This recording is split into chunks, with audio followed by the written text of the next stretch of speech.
అప్పుల బాధలు వెంటాడుతున్నాయా? అయితే 6JVR వారి జాతిరత్నాలు ధరించండి. నమస్తే, వెల్కమ్ టు మనం టీవీ. నా పేరు వలి. దువ్వాడ శ్రీనివాస్, దివ్యల మాధురి ఈ ఎపిసోడ్లో ఒక కొత్త ట్విస్ట్ నెలకొంది. ఈ ట్విస్ట్ నిజంగా ఒక ప్లాన్ ప్రకారం ఎంత పకడ్బందీగా మాట్లాడుకుని చేశారనేది కూడా అర్థమవుతుంది. దువ్వాడ శ్రీనివాస్, దివ్యల మాధురికి సంబంధించిన ఒక ఆడియో లీక్ అయింది. యాక్చువల్గా దువ్వాడ శ్రీనివాసు మాధురికి సంబంధించిన ఎపిసోడ్ ఒకసారి మీకు గుర్తు చేస్తాను. దువ్వాడ శ్రీనివాసు భార్య దువ్వాడ వాణి శ్రీనివాస్ మీద, దివ్యల మాధురి మీద అలిగేషన్ చేశారు. సో కుటుంబాన్ని పట్టించుకోవట్లేదు దువ్వాడ శ్రీనివాస్, ఎమ్మెల్సీ అయినా కుటుంబాన్ని పట్టించుకోవట్లేదు, అసలు ఇంటికి రావట్లేదు. దివ్యల మాధురి ఆమె పరిచయం అయ్యాక పూర్తిగా ఆమె మాయలో పడిపోయి మమ్మల్ని పూర్తిగా దూరం పెట్టాడు, కుటుంబానికి అన్యాయం చేస్తున్నాడని చెప్పి ఆరోపణలు చేస్తున్నారు. ఒకసారి దువ్వాడ శ్రీనివాస్ ఇంటికి కూడా వెళ్ళి అక్కడ ఆందోళన చేశారు, నిరసన తెలిపారు. పిల్లలు డాక్టర్లు చదువుకున్నటువంటి 2 అమ్మాయిలు ఉన్నారు, వాళ్ళు కూడా లోపలికి రానియకుండా దువ్వాడ శ్రీనివాస్, దివ్యల మాధురి అక్కడ గేట్ లోపల కూడా రానియకుండా చేశారు. కారులోని వాళ్ళు నిరసన తెలిపిన పరిస్థితుంది. ఒకనొక సందర్భంలో డోర్ తీసుకుని లోపలికి వెళ్తే కర్ర తీసుకుని కొట్టే ప్రయత్నం కూడా, దాడి కూడా చేయబోయే ప్రయత్నం చేశారు దువ్వాడ శ్రీనివాస్. ఇదంతా ఒక ఉద్రిక్తపరమైనటువంటి పరిస్థితి కనిపిస్తోంది. ఆ తర్వాత ఇంకా 4-5 రోజులు ఇట్లాగే అలిగేషన్స్ జరిగినాయి. సో ఒకళ్ళ మీద ఒకళ్ళు విమర్శలు చేసుకున్నారు. దువ్వాడ శ్రీనివాసు వాణి, దువ్వాడ శ్రీనివాసు మాధురి ఇద్దరు కలిసి వాణి ఫ్యామిలీ మీద, వాళ్ళ ఫాదర్ మీద అలిగేషన్ చేసుకున్నారు. అక్కడ ఆ తర్వాత రోజు దివ్యల మాధురి కారు తీసుకుని వేగంగా వెళ్ళిపోయారు, హైవే మీదకి వెళ్ళిపోయారు. యాక్సిడెంట్ జరిగింది. యాక్సిడెంట్లో ప్రాణాలతో బయటపడ్డారు. ఎయిర్ బ్యాగ్స్ అవి ఓపెన్ కావడం వల్ల ప్రాణాలతో బయటపడిన తర్వాత ఆసుపత్రిలో చికిత్స తీసుకున్న తర్వాత దివ్యల మాధురి మాట్లాడారు మీడియాతో. వాణి చేసిన విమర్శలు తట్టుకోలేక మనస్తాపానికి గురై చిన్న పిల్లలను కూడా చూడకుండా అమ్మాయిల్ని, మా కూతుళ్ళని ఇష్టం వచ్చినట్టుగా మాట్లాడుతుంది, DNA టెస్ట్ అంటుంది. సో ఈ బాధ తట్టుకోలేక, ఆమె చేసే అరాచకం, ఆ విమర్శలు తట్టుకోలేక చచ్చిపోవాలనిపించింది, తీవ్ర మనస్తాపానికి గురాను, నేను సూసైడ్ చేసుకుందామని చెప్పి రోడ్డు మీదకి వచ్చానని చెప్పి దివ్యల మాధురి ఆ రోజు మాట్లాడారు మీడియాతో. కానీ యాక్సిడెంట్ జరిగిన తర్వాత దువ్వాడ శ్రీనివాసు, దివ్యల మాధురి ఇద్దరు మాట్లాడుకున్నారు. ఆ మాట్లాడుకున్న ఆడియో ఏముందో ఒక్కసారి మీకు ఇక్కడ వినిపిస్తాను చూడండి. హలో, ఎలా ఉందిరా? పర్లేదు. ఏం పని చేసావు నువ్వు? ఎంత పని చేసావు? నాకు అందుకే అడిగి తీసుకెళ్ళి నా మాట వినవు. కూడా ఏదో అయిపోయి ఉండేది. ఇప్పుడు అనుకుంటా నీ ఓట్లు అనుకుంది. హలో, ఓట్లు అనుకుంది. తలకు దెబ్బ తగిలింది, తల అంతా నొప్పిగా ఉంది. కానీ నేను ఇప్పుడు హాస్పిటల్లో పెట్టారా నీకు? డైట్ లో ఉన్నాను. ఎక్కడ తీసుకెళ్తున్నారు తెలియదు. అంబులెన్స్ లో ఉన్నావా? రామాచలం నీ వెనక వస్తున్నాడు, దగ్గరికి వచ్చాడు. ఎవరు? రామాచలం ఆల్రెడీ వచ్చాడు. వీడు కూడా వస్తున్నారు. ఎవరు? అవినాష్ కూడా వస్తున్నాడు. పద్మ పంపిస్తున్నాను. ఏమి వదిలేకు, నువ్వు అక్కడ చెప్పు.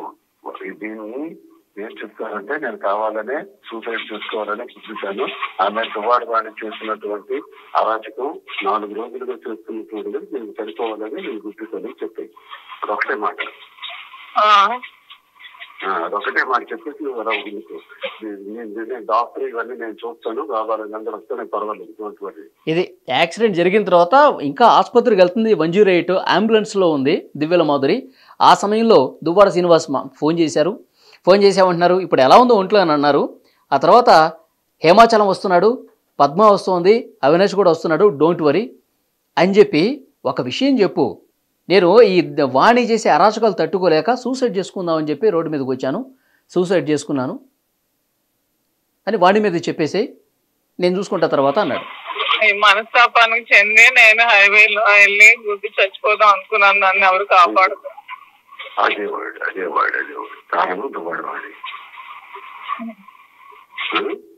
మనస్తాపానికి చెంది నేను హైవేలో వెళ్ళి గుద్ది చచ్చిపోదాం అనుకున్నాను, నన్ను ఎవరు కాపాడుతారు. అదే వర్డ్ చెప్పు. ప్రెస్ కి పంపించండి, ఇప్పుడే చెప్తాను. దిగినప్పటికీ ప్రెస్ కి పంపించండి, ఇప్పుడే చెప్తా ఉంటుంది. ప్రెస్ కి నువ్వు ఎమోషనల్ కావు, నువ్వు స్లోగా చనిపోవాలనుకున్నాను. ఇప్పటికీ నేను అంతే, పంపించండి చెప్తాను ఇప్పుడే. యాక్సిడెంట్ సక్సెండి అనేసి యాక్సిడెంట్ చనిపోదామని నాకు నేనే చూపించండి. అవి చెప్పి అర్జెంట్ గా చేసి పంపించమని బానే అన్నాను. బానే ఉన్నాను. అన్ని ఓపెన్ అయ్యాయి, ఎయిర్ బెలూన్స్ ఓపెన్ అయ్యాయి. అవినాష్ వస్తున్నాడు, హేమ వస్తున్నాడు, ఫస్ట్ గారికి హేమచంద్ర వస్తున్నాడు. ఫస్ట్ వాళ్ళకి అవినాష్ చెప్పి జిహెచ్కి అర్జెంట్ గా వెళ్ళమనండి, సూసైడ్ అటెంప్ట్ చేసిందని చెప్పి మనండి అభికి ఎవరికి ఒకరికి సార్ మీ దగ్గరికి అర్జెంట్ గా నేను ఆల్రెడీ మెసేజ్ పాస్ చేయించేస్తాను. మెసేజ్ పాస్ చేయించేస్తాను. బానే ఉన్నాను, తలకి కొంచెం స్వెల్లింగ్ ఉందా అంతే, ఇంకేం లేదు. కొంచెం లిప్ దెబ్బ తగిలి బ్లడ్ వచ్చింది అంతే. కారు స్క్రీన్ బట్టి నీకు మీద అయిపోతుంది.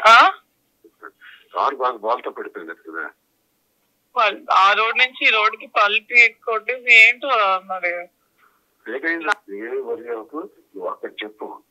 దీన్ని ఏం చెప్తానంటే నేను కావాలనే సూసైడ్ చేసుకోవాలని చూపించాను.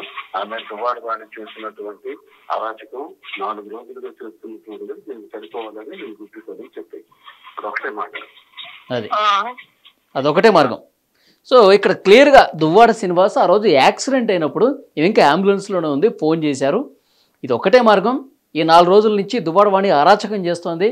సో పూర్తిగా అసలు ఇబ్బంది పెడతా ఉంది కదా, ఈ మనస్తాపం తట్టుకోలేక సూసైడ్ చేసుకుందామని రోడ్డు మీదకి వచ్చాను, ఇది ఒకటే చెప్పు, ఇది ఒకటే మార్గం, వాణి వల్లే నేను చచ్చిపోదాం అనుకుని సూసైడ్ చేసుకున్నాను, ఇది ఒకటే చెప్పు అని చెప్పేసి ఈయన దువ్వాడ శ్రీనివాస్ గారు దివ్యల మాధురికి చెప్పారు. ఇది ప్లాన్. యాక్చువల్గా రోడ్డు ప్రమాదం జరిగింది, సూసైడ్ చేసుకోవాలని రోడ్డు మీదకి రాలా. సో ప్రమాదం జరిగింది, ప్రమాదంలో బయటపడింది, ఈమె అంబులెన్స్లో ఉంది, ఇది వాణి మీద నెట్టేసాయి. అంబులెన్స్లో ఉన్నప్పుడు దువ్వాడ శ్రీనివాస్ ఫోన్ చేశాడు, హేమ వస్తున్నాడు, పద్మ వస్తోంది, అవినాష్ వస్తున్నాడు, ప్రశ్న కూడా నేను పంపిస్తా, ఇదే విషయం చెప్పని దువ్వాడ శ్రీనివాసు చాలా స్పష్టంగా మాధురితో మాట్లాడిన కాల్. కానీ ఇది ఈ చెప్పిన దాని ప్రకారం యాస్టీజ్గా వాణి అరాచకాలు తట్టుకోలేకే వాణి ఇష్టం వచ్చినట్టుగా నా పిల్లలను కూడా విమర్శలు చేస్తుంది కాబట్టి DNA టెస్ట్ ఆ టెస్ట్ అని చెప్పేసి అంటుంది కాబట్టి ఇక బతికి ఏం ఉపయోగం, నేను చచ్చిపోదాం అనుకున్నాను, నేను సూసైడ్ చేసుకుందాం అని చెప్పి రోడ్డు మీదకి వచ్చానని చెప్పి ఈ కాన్వర్జేషన్ తర్వాత మీడియాతో మాట్లాడుతున్న క్రమంలో ఆమె ఈ విషయాలన్నీ చెప్పింది. సో ఇప్పుడు ఈ ఆడియో లీక్ అయింది, పూర్తిగా సంచలనంగా మారింది, కేసులో ఒక ట్విస్ట్ అని చెప్పాలా. మరి దీని మీద ఈ ఆడియో కాల్ లీక్ మీద దువ్వాడ శ్రీనివాస్ మాధురి ఏం చెప్తారో కూడా చూడాలి ఇక్కడ.